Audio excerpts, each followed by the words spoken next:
appraisal process settings and notifications in performance module. So let's explore the various restrictions that you can add in terms of running an appraisal cycle. Let's navigate to settings, performance, and under configuration, we have the option called appraisal review. So these are all the settings that you can add with respect to the appraisal process. So the first option is about reordering the sections, that is, the self-appraisal form or the manager's appraisal form and even the multi-rater review form will be ordered based on the options that you choose here. So you can place review questions first and then you can have the modules such as competencies, goals and KRAs, or you can have these modules and then you can have review questions. And this option custom sections is about the fields present in the self-appraisal form or in the manager's review form. For example, let's move to the extend service option to look into the self-appraisal form. Extend service, we have self-appraisal. So this is the basic structure of the self-appraisal form. That is, there will be an option for an employee to upload the self-appraisal document. So their final rating, the employee name. In addition to the information that you see here, they will have an option to rate against KRA, goals, competency or review questions. You can also customize this form by adding few other information. And this is what we call it as the custom sections.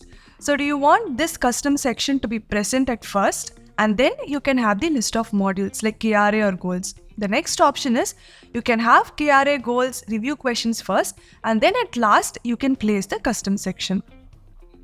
So this reordering can be done using this option, order of sections.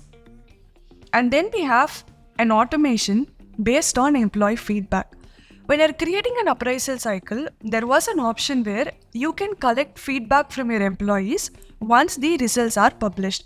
And based on the feedback provided by your employees, you can automatically reopen the review process. For example, there will be 3 different options for an employee when they are submitting a feedback. For example, satisfied, not satisfied and neutral.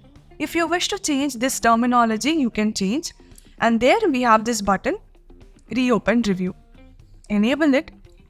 Let's say if satisfied. So if an employee is selecting the option satisfied, then reopen review extension for 2 days. Or you can say if employee is selecting the option not satisfied, then review will be extended for next 2 days, which means that it will again go back to the manager or the department head, whoever is made as a reviewer. They will have to re-evaluate it for that particular employee. So you can just have the feedback option or you can also enable the reopen button. Once this is done, you can click on save.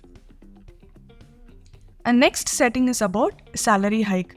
When you're enabling the salary hike option for a particular appraisal cycle, you need to enter the salary hike percentage or amount, which is the default percent or default amount allocated to each employee participating in the appraisal cycle.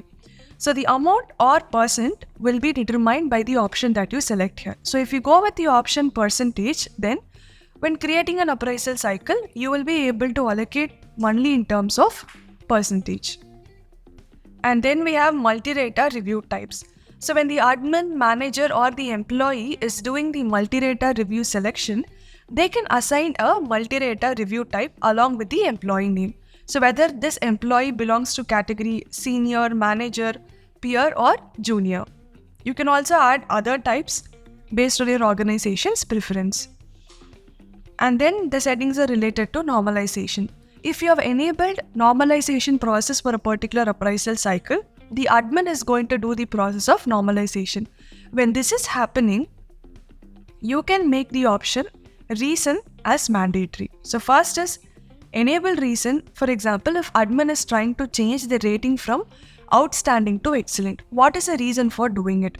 And then you can also make reason as mandatory. Once the settings are done, click on save. And there we have few restrictions in general. Let's start with the first one. Do not show completed self-review to the reviewer until review is published. That is, employee first completes the self-appraisal and then it goes to the reviewer. Let's say reporting manager is considered to be the reviewer. If this option is enabled, reporting manager will not be able to see the self-appraisal submitted by the employee until the results are published. And the next option is about when the final reviewer's turn to review comes ahead of other review levels, end the review process. That is, let's take this example. You have set a multiple level of review. That is, the first level of review will be done by the reporting manager, and then the second level of review will be done by the department head. So once self-appraisal is done, it goes to manager and then comes to department head, and then the review will be marked as completed. There can be this scenario where the reporting manager and department head is the same person for one employee. In that case, the employee does not need to provide two different reviews because both of the individuals are same. In that scenario, the review stops in level 1, that is, self-appraisal happens, it goes for manager's review. Once manager completes the review, the process will be marked as completed because reporting manager is going to be again considered as the department head. And the next option is about restrict reviewers from being chosen as multi-raters. So if admin is doing the multi-rater selection or if employee is doing the multi-rater selection, you don't want them to select the reviewer as a multi-rater. That is, if reporting manager is going to do the manager's review, you don't want the employee to select the reporting manager as the multi-rater. You can make use of this restriction. And then we have exclude employees serving notice period.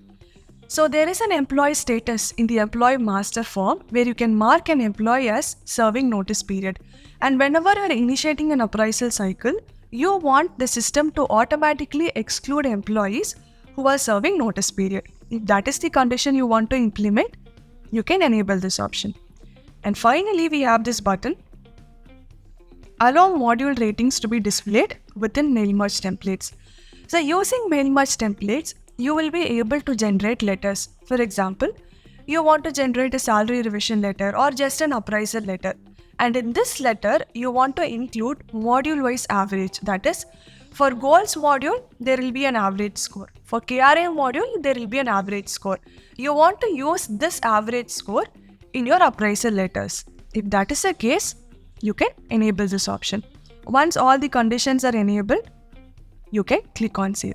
So these are all the restrictions that you can have with respect to the appraisal process. In addition to having these settings and restrictions, you can also rename the terminology. For example, we call it as KRA in Zoho People. Instead of KRA, if there is a different term that you would like to have, you will be able to rename it. So we have the last option under configuration, which is called rename terms. Click on it. You will be able to rename all the terminologies that you see inside the performance module. For example, instead of review questions, you can use a different term.